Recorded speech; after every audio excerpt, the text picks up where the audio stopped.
And joining us now on the line from Studio City, California, Joel Kotkin, author of The Next 100 Million. Joel, good to have you on the line from the left coast again. How are you tonight? It's nice to be back home, actually. Why, you been out and around? London and Singapore, yeah. Oh, okay. So you have been out and about. All right. Well, sorry to do this. I know this is a bit chutzpahdik to be quoting somebody else to you right off the top, but I'm going to do this anyway, and there's a method to my madness, so hang in there with me. This is Parag Khanna from Foreign Policy magazine from September, October this year, to which you also contributed. But here's what he had to say. The 21st century will not be dominated, he says, by America or China, Brazil or India, but by the city. In an age that appears increasingly unmanageable, cities rather than states are becoming the islands of governance on which the future world order will be built. Just 100 cities account for 30% of the world's economy and almost all its innovation. New York City's economy alone is larger than 46 of sub-Saharan Africa's economies combined. Hong Kong receives more tourists annually than all of India.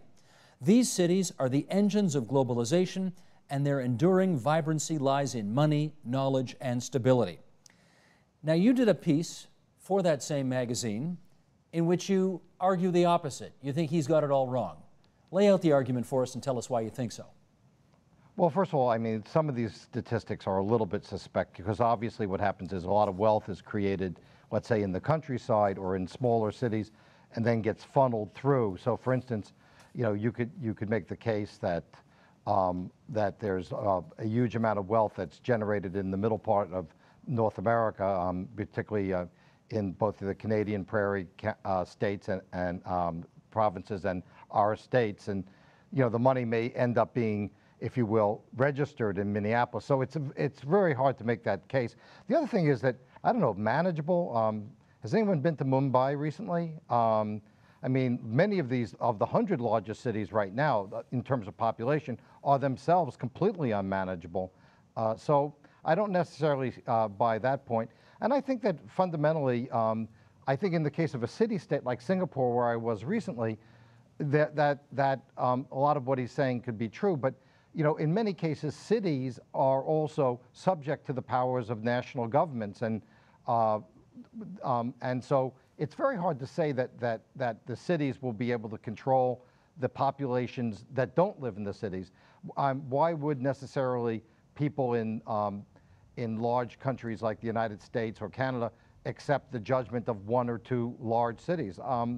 Probably if you're a democracy, it doesn't work. And even if you're an autocracy like China, it might not work. Well, let me try some more numbers on you here that you may or may not like. 2008, the world reached a milestone, as you know. More than half the world's population now lives in urban spaces. They estimate by the year 2030, 5 billion people are going to be living in urban spaces. That's the urban population of Africa, and Asia is also expected to double. If the city futurists are wrong, how would you explain this massive migration to urban centers? Well, almost all the big migration to urban centers taking place in the third world. And so that can be explained by the fact that, you know, people can't make a living in the countryside, so they move to the city. It might be a better idea, which is what I really suggested. I mean, I've a history of urbanism, so I understand some of these numbers. But I have to say that you have to look at, is it a good thing for Mumbai, which has 20 million people, to have 30 million people? Probably better to have people living in smaller cities, more efficient cities, which is what I write about. And the other thing is in the Western world, the vast majority of that, in quote, urban growth is really in the periphery, in the suburbs, by the way, which is true not just in the United States, but in Canada as well. So you have to be very much more precise with your definitions. What you do see is large populations in metropolitan regions, but those metropolitan regions are becoming more numerous, and within the metropolitan regions, they're also becoming more sprawled or more multipolar and less concentrated. What would you say is the least desirable aspect about this increasing urbanization to the big cities? Well, I think the big problems are in the developing countries these are becoming unlivable places. You know, just spend time in Mexico City or Mumbai and tell me that this is a great model. I think we need to, in some cases, slow down the growth and make it work better. You know, you've got the majority of people in Mumbai living in slums. I don't see where that's the way you want to go. And the numbers are even higher in some of the African cities. The thing that I think we need to look at is how are we going to make the cities that exist more livable, and how are we going to create new cities that are built on a maybe better model. And so we're going to need a multiplicity of cities. When you concentrate everything in one city, you also tend to have greater differences of wealth and poverty. We can already see that even in a place like Toronto. If you look at the projections that have been done recently, they show a Toronto that is going from a very middle-class city to a city of rich and poor. This is something that we really don't think should be encouraged. I think there may be other options that we can consider. Still urban options, but not megacity options. Let me follow up on something you said just at the top of that answer, because your article does reference the fact that poor health and environmental conditions of the developing world cities are a problem. But developed world cities, world-class cities, I guess, also used to have terrible health problems, terrible health standards, terrible environmental standards, but now they're much better. Why would you assume that the developing world won't improve and catch up as the developed world did? Well, one of the things is that what happened in the developed world was there was the Industrial Revolution, which created ultimately a lot of wealth, and you didn't have the huge population surges that you're seeing in some of these third world countries. The other thing is, one of the ways that the urban centers in the advanced world became more palatable is they suburbanized. I mean, if you look at the growth of suburban London, suburban New York, suburban Toronto, if that population was compressed in the urban core, it might not be quite as pleasant. So I think part of the answer is some sort of suburbanization, and part of the answer really lies in terms of the differentiation with the fact also that historically, great cities were the big cities. In other words, the bigger the city, the more powerful, the richer. That is not the case anymore. You have very successful cities that are much smaller. Let's take Singapore at 5 million, Tel Aviv at 3 million, than cities that are 4, 5, 6 times larger in terms of population. So this ancient correlation between city size and efficiency and importance has been broken, and I don't know where it leads. Well, one of the guys we've heard a lot from in this community is a guy named Richard Florida, who of course is one of our big name imports. We got him from you guys, and he says things like, density and urban clustering are extremely important to the creative class, to the engine of economic life. Are you disagreeing with him? Well, I think if you look at the economic data, certainly in the United States, you would find that most of the economic growth has taken place not in the urban core, but in the periphery of the urban core, and much of the migration is moved basically either to the suburbs or to smaller cities. In the United States, the trend has been people not going back to small towns, but going to cities somewhere between 100,000 and 5 million. Over 5 million, you've been seeing really over this whole decade, out-migration. Job growth in the suburbs is about 6 times the job growth in the cities in the United States in the last decade. So I think it's sort of hard to argue. I think that it's a great thing to have a good core city, but even in your own area, most of the technological growth actually takes place in suburban communities. High-tech companies, generally speaking, are not clustering in big cities, and particularly those companies that actually manufacture and make a product.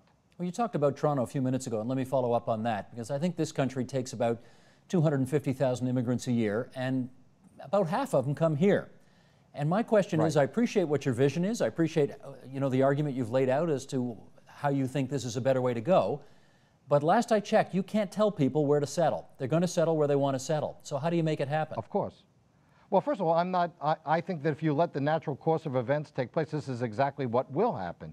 The people who want to control where people live are basically those people who think that density is good on itself. I think density has its role, but take a look at your immigrants coming into Toronto. I have a good friend who does marketing in Asian communities, and he says he's doing a lot of work in Toronto. The majority of it is now in the suburbs. Why would anyone move from Hong Kong or Singapore in order to live in a box instead of live in a house? You know, when you spend time in a place like Singapore, and I spent time in the housing estates, and they do as good a job as anybody with density, and you can realize that if I'm living there and I have the chance of living in a single family house, boy, I think that's going to be awfully attractive. And I certainly see this here in Los Angeles. Where have the Chinese immigrants gone? Where are a lot of the Hispanic immigrants going? As soon as they can, they're going to a place where they can buy a house. They want to have a family. They want to have a little bit of space. If they wanted to live in a box, they could have stayed in Mumbai or in Seoul or in Singapore or in Hong Kong. I feel an obligation here to represent the views of the people who build those boxes in downtown to say that one of the reasons they might want to go from Hong Kong to a quote-unquote a box in downtown Toronto is that they can get to work in 10 minutes instead of an hour and a half. Now that makes a difference, doesn't it? Well, except that it depends what they're doing. Theoretically, it might be okay if you were, working as an investment banker, but most of the jobs in general are particularly in technology, are in the suburbs, so living downtown wouldn't work. And again, I think you'll have a population of people in their 20s, who will definitely be attracted to this. But the overwhelming evidence, and this is true in all the developed countries, is once people get into their 30s and start thinking about having a family, they move to the suburbs. I mean, this is not something that can be contradicted, but the statistics are overwhelming.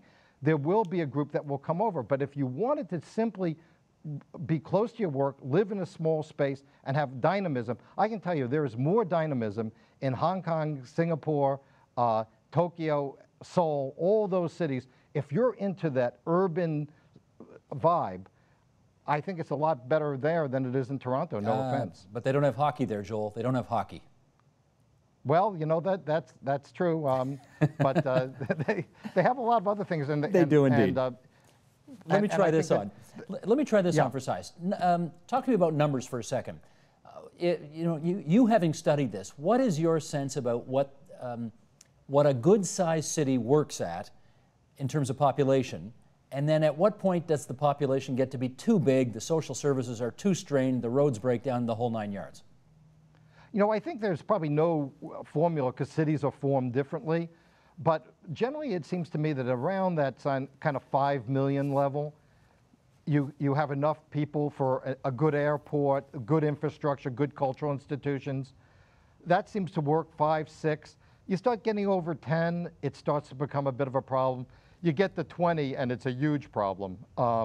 So, I mean, it really matters that, that if you're really small, if you're too small to have a really good airport and good cultural institutions, there are going to be certain people who just aren't going to come because they can't do their work out of there. But for instance, if I'm a business person and I work in Southeast Asia, do I go to Jakarta, which is a huge city, over 10 million people, that is fairly dysfunctional, or do I stay in Singapore with 5 million people and drop into Jakarta when I have to? I mean, this is really, the kind of choices that people are making. In the US, what we've been seeing is companies and people migrating to somewhat smaller cities that are also not quite as expensive as, let's say, the Bay Area, LA, New York, and Boston, and they're going to other places. Again, affordability is key, but you have the affordability, a dynamic economy, and enough urban amenities to attract talented people of all different kinds. Okay, in our last couple of minutes here, let me talk to you about, or have you talk to us rather, about a word that I don't think I'd heard before until reading it in your piece, greenurbia. What does greenurbia mean? Well, I think one of the key things I talk about is that suburbs do not have to be environmentally bad. First of all, there's lots of discussion as to whether they are worse than cities, and there's been a lot of discussion, particularly in Australia. But basically, I think we can have our suburbs where more people work at home, more people work close to home, so they're not eating up all this energy.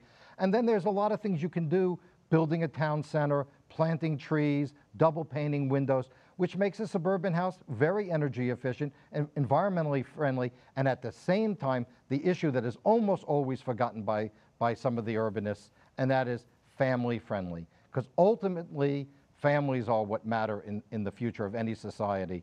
And those places that can accommodate them are going to be the places that are going to shape the future. So the city slickers who think that all the good green stuff is only happening in the inner city, they're just wrong as far as you're concerned.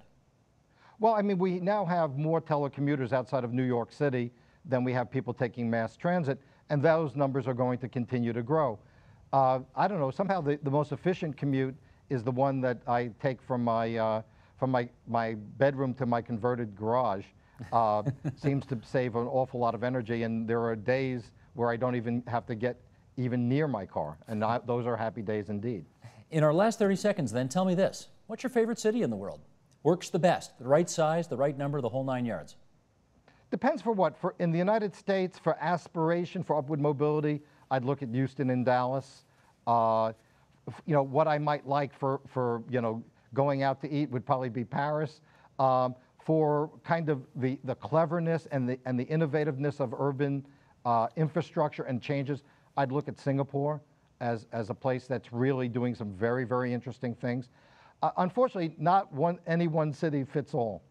I'm waiting for our next interview, Joel, when you put Toronto on that list. But until then, thanks a lot for coming on TVO tonight. Well, my wife's from Montreal, so you have to understand. Oh, big rivalry, big rivalry. Okay, we understand. Joel, it's good of you to be on TVO with us again tonight. Thanks so much. My pleasure.